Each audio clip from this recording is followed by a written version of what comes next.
Hi, my name is Teal, and I'm your host for the SweatNet Be Amazing podcast, where we share stories of amazing women who live in our communities. My hope is that you will feel encouraged and inspired after listening to each episode.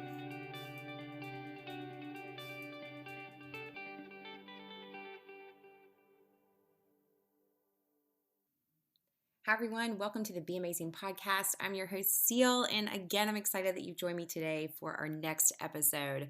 But a couple reminders. One, Strong Camp Charlotte is happening May 22nd and 23rd here in Charlotte. It is February 22nd, and this is the last week of the early bird promo code. So if you want to get that 15% off, make sure you go and register before February ends. The promo code is early bird 2021. And then also stay tuned for registration opening up for Be Amazing Weekend, which is happening October 15th and 16th, again here in Charlotte at the Le Meridian Hotel. That's where we're going to have all of our amazing events. I hope that you will join us for that, and stay tuned for more information coming your way. But what you can do is you can go to the Be Amazing Weekend website, drop your email so you can stay up to date on when registration opens. Now let's talk about my next guest. Her name is Suzanne Libfraind, and she is a fashion stylist, wardrobe consultant, and personal shopper. She's such an amazing person, and I love all of her tips. She's got great fashion tips that she's going to share with us, and some tricks as well. We're also going to hear about her daily mantra of relentlessly moving forward, and her passion for helping others look and feel their best. It stems from her own body image struggles that she had as a young teen. And her favorite fitness activity was tennis for many years, but she also tries to push herself outside of her comfort zone all the time. And recently, she became a triathlete and ran her first half marathon in early 2020 before COVID hit. Get ready for a great conversation with Suzanne as we talk about evolving ourselves as we age and evolving our wardrobe along with us on the journey. Welcome to the show, Suzanne. I'm so glad you're here today. We're going to have so much fun talking about fashion and clothes. I can't wait. Which I'm all about fashion, and thank you for inviting me. I'm excited. Well, before we jump into that, tell us a little bit about who you are. Okay, so my name is Suzanne Libfraind, and I am a fashion stylist and personal shopper. I've had my business for almost 30 years, and I just absolutely love what I do. I work with men and women and teens and seniors and special needs, and I do everything from lifestyle dressing to dressing for special events or personal shopping or the whole gambit. And I've been in the industry long enough to see a lot of change.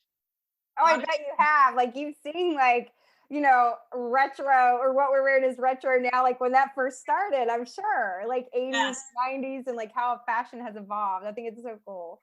And it does evolve. I mean, that's the thing about fashion, is that something that you might have worn in the 70s or the 80s, or for you, probably the 80s and the 90s, it always comes back, but just in a different form.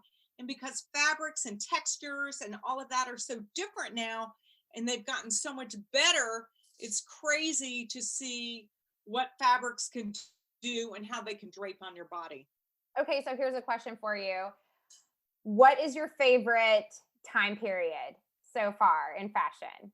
You know, if you see on my Instagram, I have a client now who is totally into vintage. And I've been doing a lot of styling of her with vintage recently. And I have to tell you, I like vintage, but there's certain pieces that I really do like about vintage. Like, I love vintage jewelry and vintage belts and anything that's an accessory. And for me, or a jacket, not necessarily the base pieces, but I love taking those pieces and using it in a modern day twist. So that's something that I really enjoy.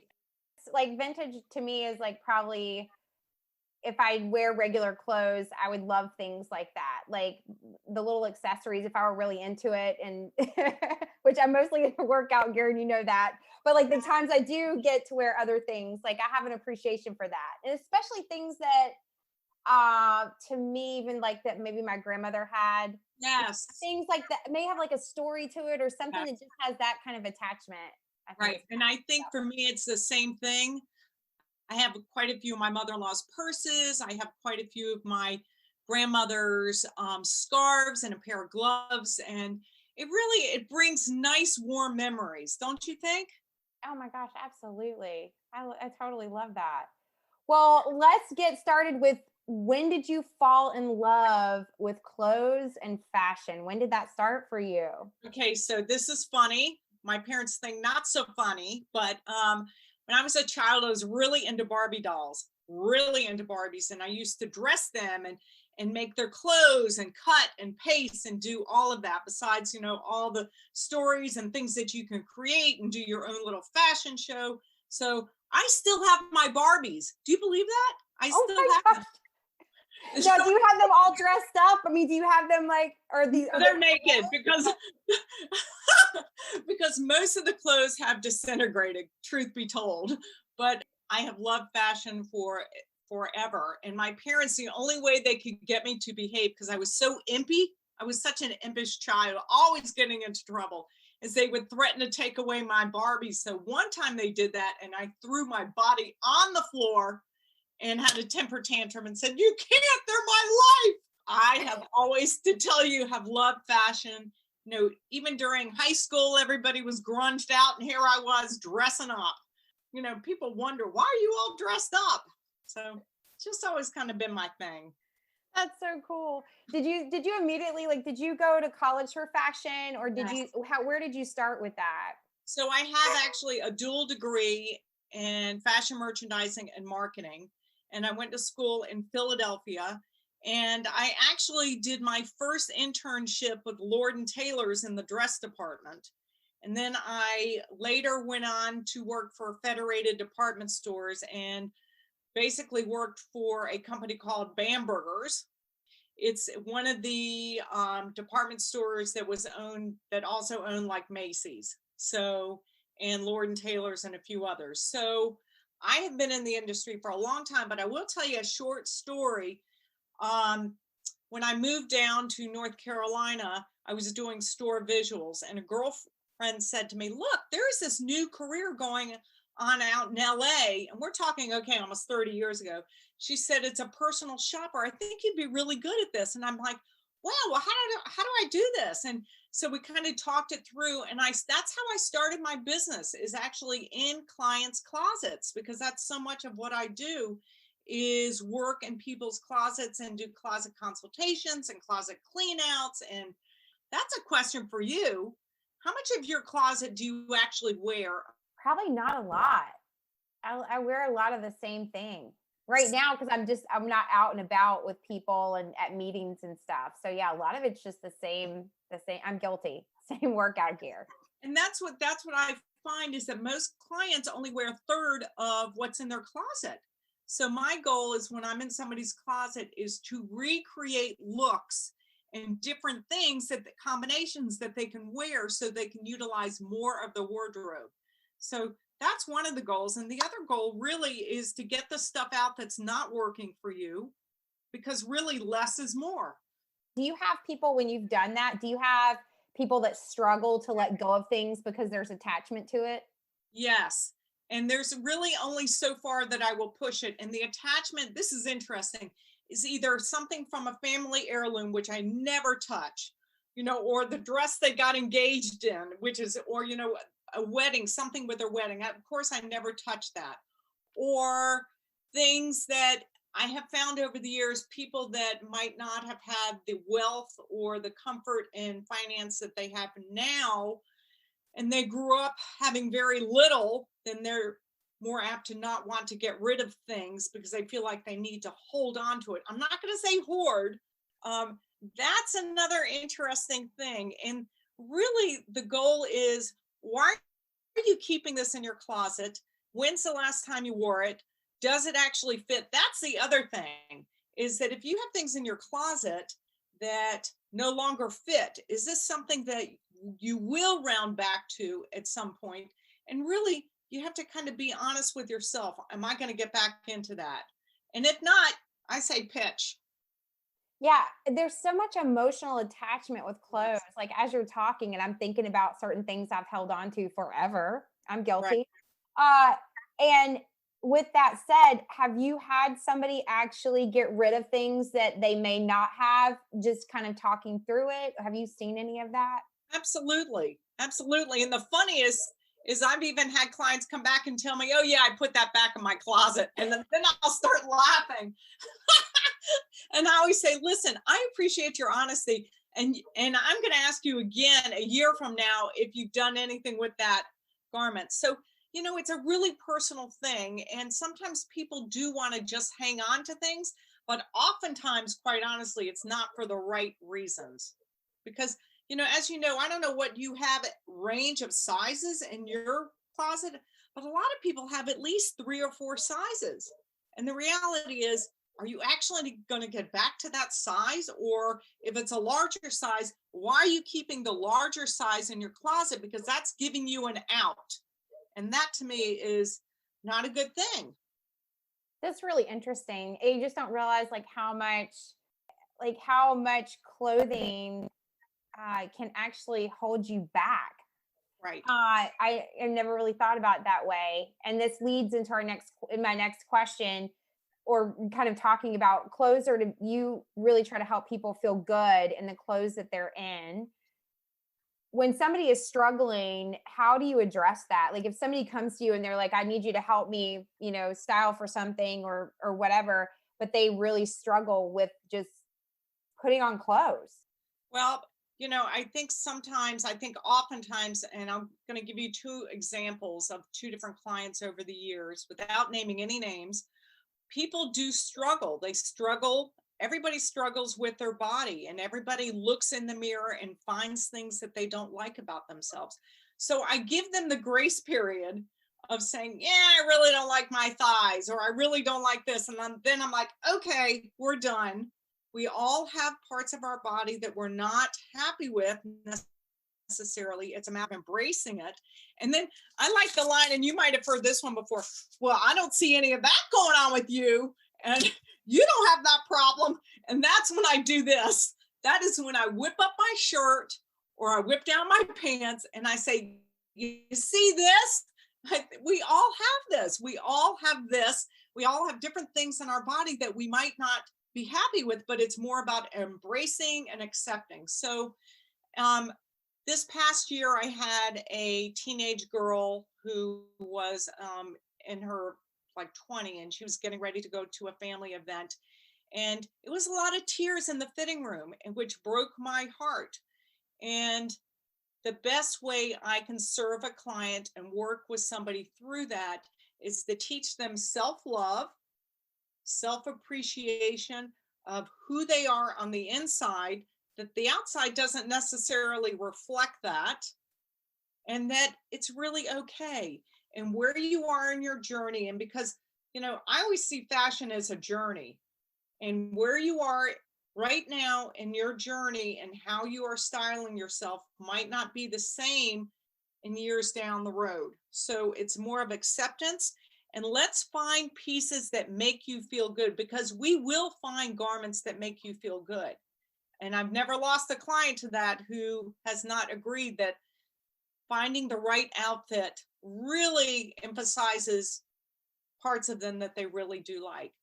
Um, when a client fills out a client profile to begin with, one of the questions that I ask them is their favorite feature and then their least favorite feature. I will know something about how they are about themselves and their body. And it's interesting to find whether or not they are going to be very negative about the body, or if they're going to be at a time of self acceptance. So for this young girl, by the time we were done, she was happy and there was a smile. And all I can do is encourage her to be her best and to feel her best. And beyond that, when somebody is ready for the help, and part of it for me is that the client has to be willing to accept my help. That's part of it. Another interesting client that I worked with was a man whose wife had left him, and he was not in a good space.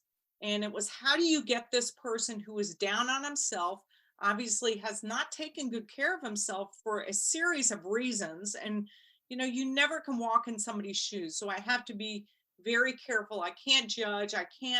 And I don't want to judge, and I don't want to call somebody out. So I try to bring a lot of lightness and levity to it and sense of humor, because, we all just have to embrace where we are. This is such an important message that you're talking about self-love and embracing where you are in your life, embracing the body that you've been given, highlighting the things that make you not only feel good about yourself, that make you who you are, but you are really helping people, which is interesting because I didn't even think about this being a field that you're helping someone. Because in my head, when you say, I'm going to go see a personal shopper, I'm going to go shopping, to me, that's like you're in a happy place, like you're excited, like everything's good. And I'm sure you have a lot of that. But then to know that you also have this other side, because people are very vulnerable when they walk in a dressing room and they're Very. trying clothes. Like Absolutely. that's such a like, to me it's like it's opening the door and you're going to see somebody like in that vulnerable state. Right. And most people are uncomfortable with that. So I got no problem stripping down to where my client is, just so they can feel more comfortable with the situation. And once they get used to me, and I tell them, look, the first time is the hardest in working with me. After that, it's a breeze. You know me, I know you, I know your likes, I know your triggers, and it's easy. But I want to tell you something else that I forgot to say. I was giving thought to this today. When I was 13, I was athletic, but I also was probably a little bit more on the heavier side. And at one point, I started to do things that were not good for me, including, binge eating. And then I didn't get into where I was throwing up, anything like that, but, or not eating. And my parents noticed that. And so obviously, I had body image issues back then. And I remember going to a pediatrician, ones from years and years ago. He looked me dead in the eyes and he said, Suzanne, you are never going to be a svelte flower. You are always going to be considered a big girl, and you're going to have to live with that. And I think that was like the turning point for me. I was like, guess what, buddy? I'm going to take your words and I'm going to do something more powerful to help others. And this is something that I have always felt very passionate about, that who was he to judge me and my body at 13 and where I was at that time? So here I am. And as soon as I met you, there was like, it was awesome because I've had that experience of being with you in your office and trying stuff on and you being straight with me about color and all that. But at the same time, I knew that there was a trust there and a sensitivity that if I didn't feel my best in something, like you were going to find things that made me feel good. And so I could say that firsthand and totally appreciate that. And just hearing, you at 13 and those words being spoken to you, and you come back and now you're a force of nature when it comes to style and you're helping people. And to me, that's like such a cool combination. Well, it's interesting because to realize where you were and where you are now along this journey. And, again, for me, it's been a process, no doubt. And it's a matter of self-love and self-acceptance. And I wouldn't trade that experience that I have that with clients. I would not trade that experience because it's something I really cherish.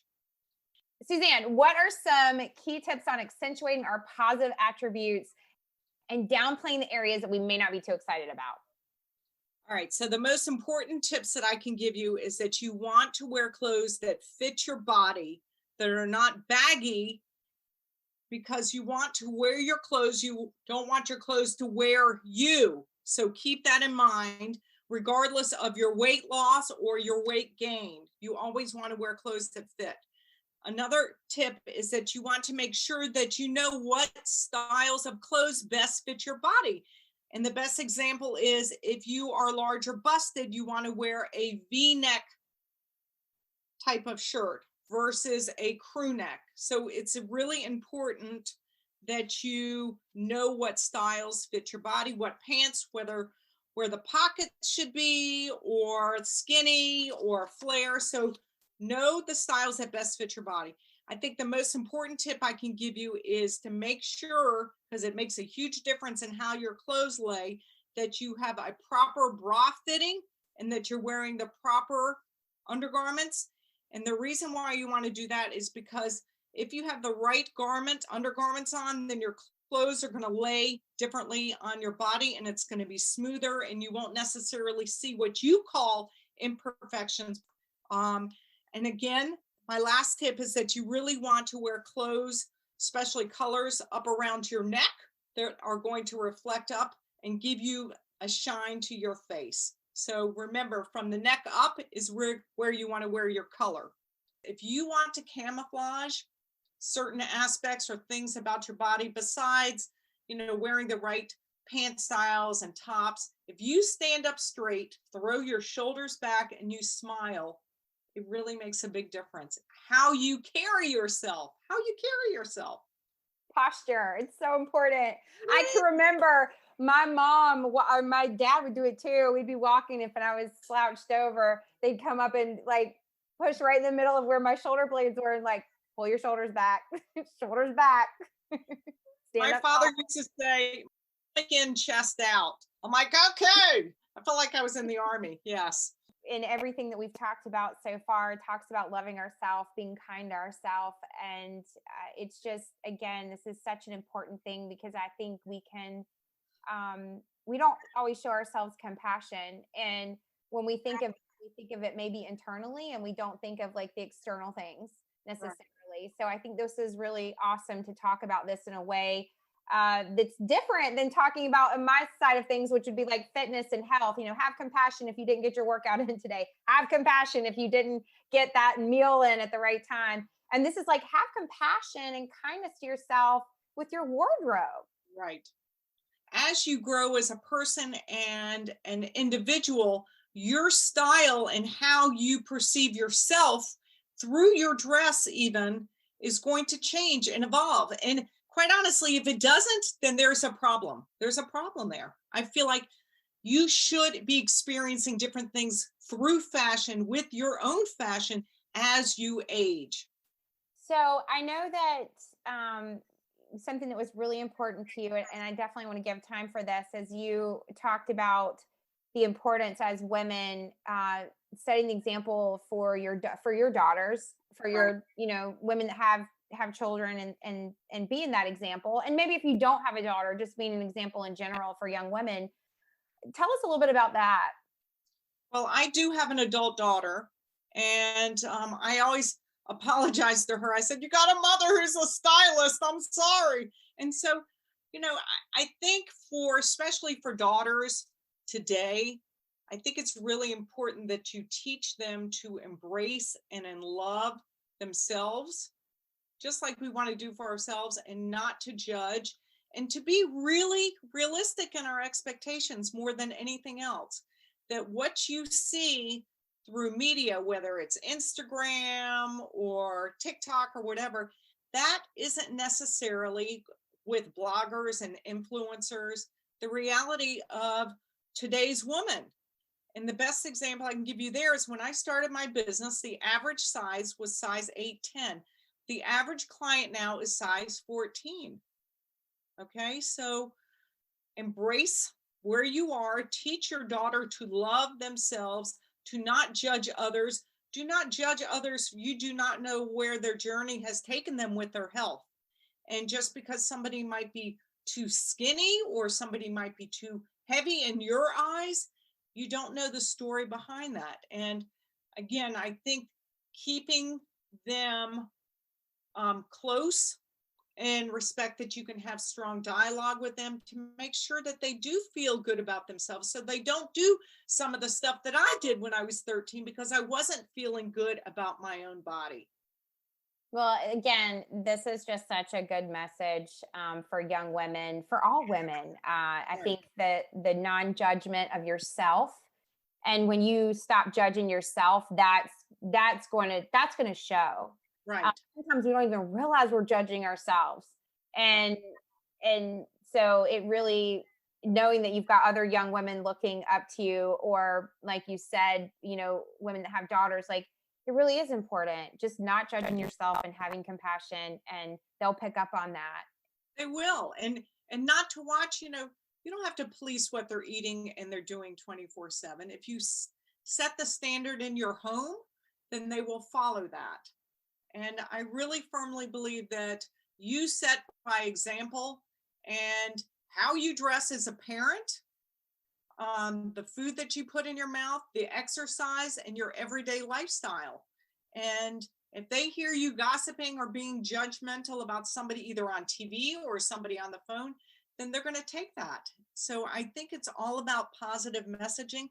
And I am thankful I don't have a teenager at this point in my life, because it would be very hard to have a teenager with the expectations of our society. Yeah. Oh, I totally agree. Like, it's a completely different world now. And so, the things that they face are much different, and the challenges I think, are much harder. Yes. Well, you struck a chord with me when you talked about exercise, which I don't know if everybody knows this about you, but like, you're an athlete. I am. Well, I like to pretend that I am, but yeah, so I was always a tennis player growing up, played singles, and then I burned out and stopped for a while. And then at a certain point, I decided I needed something more challenging in my life. So I started to train for triathlons. I did my first sprint like 5 years ago. And I've always been outdoorsy, a good, strong swimmer, always a strong swimmer, biker. So this will make you laugh. My first sprint that I did, I borrowed a girlfriend's bike who was 5'2" and I'm 5'9", and I pedaled. I didn't even own a bike. I was like training on a bike that was like for somebody a whole lot smaller than I was. And then the running component has always been a challenge. Even though you're a tennis player, doesn't mean that you are a runner. So I really have enjoyed that process. It's been a big pivot. It's been unfortunate this past year that we haven't been able to do any. My other big goal that I wanted to do is I ran my first half marathon in 2020. It was right before COVID hit. So, and I really look forward to that. But I love the act of the challenge of trying to do something that will require a lot of work and a lot of training. So it's been different. It's been a different type of pivot since COVID. So now I've been doing a lot of weightlifting, and I've been doing I'm not training as hard. I've been doing TRX. So again, for me, it's a journey because I'm not getting any younger, and the older you get, the harder it is on the body to keep up with all of this.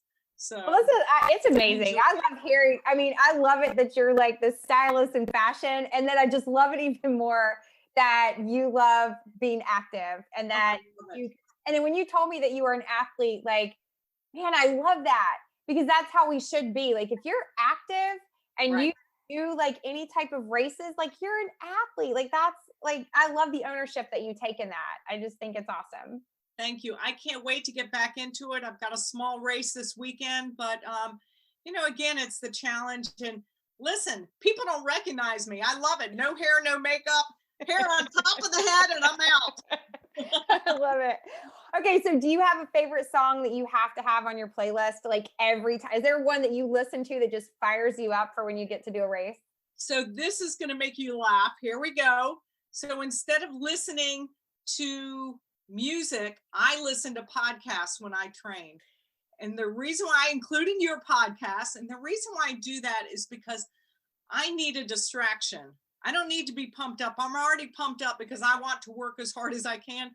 So I listen to anything from a podcast to TED Talks to books on tape. When I did my half marathon, I listened to a book on tape. I know it's a little bizarre.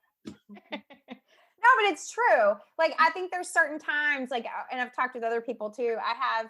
There are certain moments that, like, if I'm running, I would rather listen to a podcast. If I'm doing some type of cardio, now if I'm doing strength training, I want music. So it just kind of depends. But yeah, I feel you on that, because sometimes you need your brain just to be distracted while you're doing the activity. Yes, because actually, if I think too much about it, then I really get into my head. So who needs that, right? I'm already in my head enough. Right. I don't need any more of that. Okay, so as we wrap up, what is something else on your heart you'd like to share with our listeners? So I really would like to say that it's really important to be open to change. as life really begins at the end of your comfort zone. So when I'm least comfortable is really when I excel, because I have to grow as a person in that moment. And it allows you to be open to the possibilities that life has to offer. So when I have been training and trying to pivot this year and everything with COVID, I have always remembered that the motto of relentless movement forward, to move forward. So that's my story. I love it. This is a beautiful way to wrap up this podcast. And before I let you go, you have to tell us where we can get in touch with you. Where can we find you? Okay, so you can find me on Instagram, which is Suzanne Libfraind, and I'm sure you'll see that. And I give a lot of tips, which I love, fashion tips, and for men and women, and do a lot of videos so people can see concrete ideas. Or you can go to my website, which is Suzanne at SuzanneLibfraind.com. I'm hard to miss. And I love your videos. They're always so much fun, and you never know who's going to show up. That's right. You never know who's going to show up. Never know. It's all fun. It's all fun. No, I love it. I thank you so much for being on today and sharing your heart and really helping me get a better view of what clothing does for me as a person, and how it really does affect not just how I feel, but how I walk through this world with confidence. And so I just thank you for that. I think this was a really the whole message is just beautiful. So thank you. You're welcome. You're welcome. It's my pleasure. Thank you for joining me today. If you like the podcast, please like and share this with other women in your life. You can find out more about SweatNet on sweatnet.com or follow them on Instagram at SweatNet and SweatNet Charlotte. You can follow me personally on Instagram at itssealsmart. Stay tuned for the next episode of the SweatNet Be Amazing podcast.